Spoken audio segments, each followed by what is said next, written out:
तो प्रथम तो ये विश्वास हो कि ये दास जो शब्द वचन बोल रहा है ये अपना नहीं बोल रहा, ये तो परमेश्वर के वचन हैं। उन्होंने जो 600 वर्ष पहले बोले थे, दास तो एज ए टेप रिकॉर्डर, उनको याद करके आपको आदेश दे रहा हूं कि भगवान का ये आदेश है, मानोगे तो सफल होगा, क्योंकि भगवान का विधान है, वो यूजलेस नहीं हो सकता, उनका एक वचन भी व्यर्थ नहीं हो सकता। तो ये आपका कद समझ में आओगा, कितने दिन में आपकी समझ में आएगी कहानी, उस दिन का इंतजार है। और उस समझ को मैं लाने के लिए इतने प्रयत्न किए जा रहे हैं, इतने सद्गुण दिखाए जा रहे हैं। अपनात्मा परमात्मा का पाना सबसे आसान है, मोक्ष तो बहुत ही आसान है, ये सत्कर्म मान लेना। कोई बात है कोई ना, यू ज्ञान ऐसा आपके समझ में आ जाओगा कि हमने मृत्यु तो अपनी होएगी यहां से, ये तो डेफिनेट है। चाहे हम राजी रहें चाहे नाराज रहें, रोएं या कैसे करें, मरना अवश्य है। लेकिन उससे पहले हम इतना भजन करें, और मरते समय एक फार्मूला हमारे ने बताया, जहां आशा ता बासा हुई और मन कर्म वचन सुमरियो सोई। यदि आपने बालकों में, अपनी संपत्ति में, पत्नी में, पति में किसी प्रकार की आस्था, भाई बहन, रिश्तेदार, मित्र, सहेली, सखी में अगर आपकी आस्था रहेगी तो आप नहीं जा सकते सतलोक, चाहे कितनी भक्ति करेगी। तो अंत समय में हमारी आस्था मरे, जब नो डर लग गया भगवान, फिर जन्म हो गया, तो ये प्रोसीजर फिर शुरू। जन्म हुआ, शिक्षा ग्रहण करी, नौकरी ना मिली तो मजदूरी करी, संतान शादी होगी, विवाह हुआ, संतान हुई, कुछ मर गई कुछ बच गई, टक्कर मारी, सारा दिन खाओ और पाओ, तो धंधा करो, पढ़ो सो जाओ, फिर जन्म, फिर पढ़ो सो, ये जो कोई प्रोसीजर है, ये कोई जीवन है। फिर मृत्यु का पल पल में डर। इस बखेड़े को याद रखें।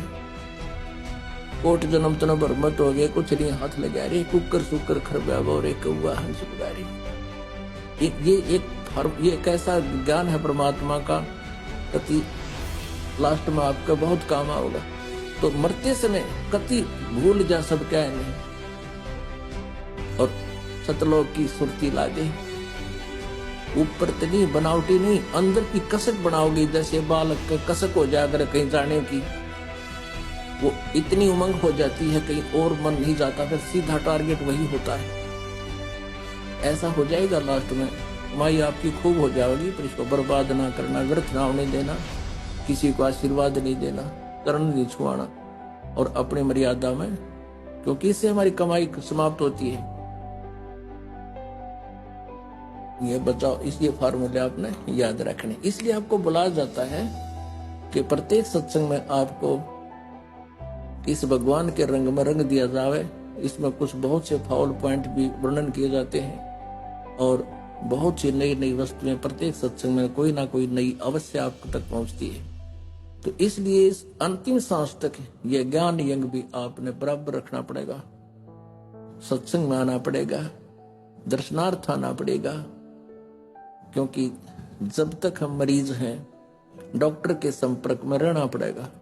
और हम मरीज हैं इस हॉस्पिटल में, हम यहाँ पर इस काल के हॉस्पिटल में, काल के, हम इस पृथ्वी लोक में जब तक हमारा जीवन है हम मरीज हैं।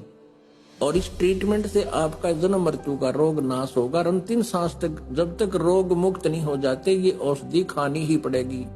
राम नाम रटते रहो जब तक घट में प्राण, और कदे तो दीन दयाल के भनक पड़ेगी कान। अंतिम सांस तक सिमरण करना है। यही गीता जी अध्याय नंबर 8 के श्लोक नंबर 13 में कहा कि ओम इति एक अक्षरम ब्रह्म व्यवहारन माम अनुसमरण, ये प्रयाति तजन देहं सयाति परमाम गति। अंत समय में भी इसका सिमरण करता हो जाता है तो ब्रह्म लोक में चला जाता है। और उस परमेश्वर का गीता जी अध्याय नंबर 8 के श्लोक नंबर 7 और 5 में तो गीता ज्ञानदाता कहता है मेरा सुमरण कर मुझे प्राप्त होगा। गीता जी अध्याय नंबर 8 के श्लोक नंबर 8, 9, 10 में कहता है अर्जुन जो उस परमेश्वर की परम अक्षर ब्रह्म की भक्ति साधना करता उस 3 मंत्र के जाप से, तो अंत समय में भक्ति की शक्ति से और उसी को प्राप्त हो जाता है। जहां आशा ता बासा हुई और मन कर्म वचन सुमरियो सोई। तो फिर हम इस भक्ति की शक्ति भी हमारे को साथ देगी। उसमें परमात्मा ऐसी व्यवस्था बनाएगा आपकी कि आपको कुछ भी याद नहीं आने देगा और ज्ञान आपके साथ होगा। तो ऐसे परमात्मा पाना, सतलोक जाना बहुत आसान है, और मर्यादा निभाना ये कठिन है। क्योंकि मर्यादा वो है जो हमने ना करनी चाहिए थी। बीड़ी, शराब, मांस, तंबाकू खाना ये मनुष्य का आहार नहीं, ये तो राक्षसों का आहार है। और फिर रिश्वत लेना, बुरी नजर रखना, ये तो वैसे सब आदमी का वैसे ही कार्य नहीं होता। तो ये मर्यादा क्या, फिर आन उपासना नहीं करनी। आपको ज्ञान हो जाएगा कि देवी देवताओं की पूजा नहीं करनी है।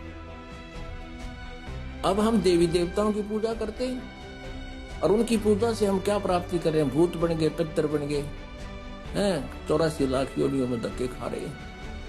और हमारा समाज इन्हीं पूजाओं पर इतना आरूढ़ है कि कोई ये कह दे कि देवी देवताओं की पूजा नहीं करनी, सुन कविराज जी को ना मुंह डालेंगे, चल जो अच्छा आया।